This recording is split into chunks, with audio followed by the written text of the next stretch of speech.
I want to speak to you today about a question that almost never gets asked when companies interview brokers and select insurance carriers to partner with for the upcoming renewal.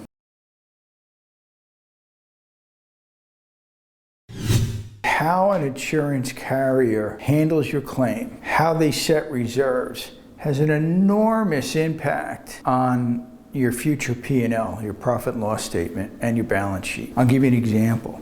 There was an individual who came to us and we're reviewing the loss history and the loss runs, and there was a claim on there that was reserved for $1 million. So we asked for details on the claim, and what had transpired was that this claim should have been tendered downstream to another party, and nobody was clear whether that was actually happening or not. But there was $1 million reserve that got carried over on this particular account for 3 years, which means this particular account was carrying an enormous surcharge on their current premiums for $1 million loss that, in our estimation, that reserve should have never been set at $1 million because there was ample opportunity to pass that loss downstream to another party.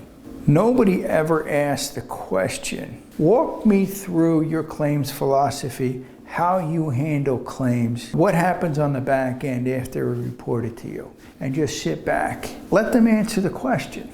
And if they give you really broad, general answers without any specificity, you kind of know that it's BS. The second thing is, as you're going through the list of carriers that this particular broker wants to access, ask them, how are they rating these carriers with respect to how they reserve claims? What you're really looking for is, does the carrier use step reserving, or do they reserve to maximum probable loss?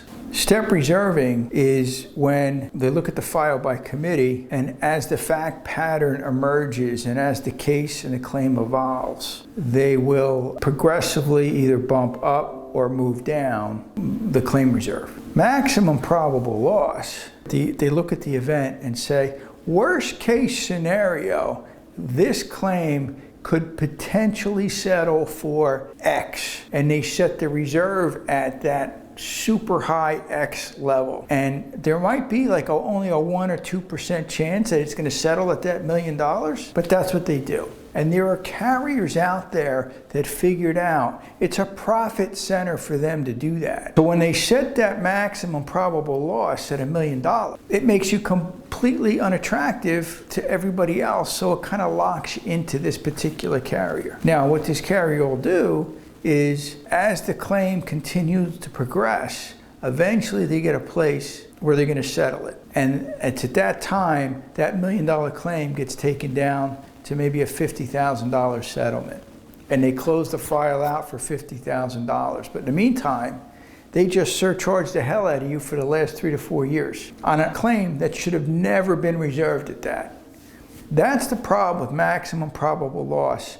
And there are too many carriers now that are moving to that model, and we're amazed at how many folks will get into a brokerage relationship or an insurance carrier relationship and have absolutely no understanding of how the brokerage firm manages, handles, and is staffed to put resources towards compressing your claims. And they have no idea on how they set those carriers set reserves. And it's really, really important to know that before you get into that relationship. At Metropolitan Risk, when we're evaluating your account and we're evaluating what insurance carriers might be a good fit for you, one of the first things that we look at is, how are they reserving their claims? What's their claims department look like? Are they fair? Are they just? Or are they looking to put on the squeeze? And I am amazed at how many folks buy insurance from a broker and a carrier and never asked that question. Thank you. Have a great day.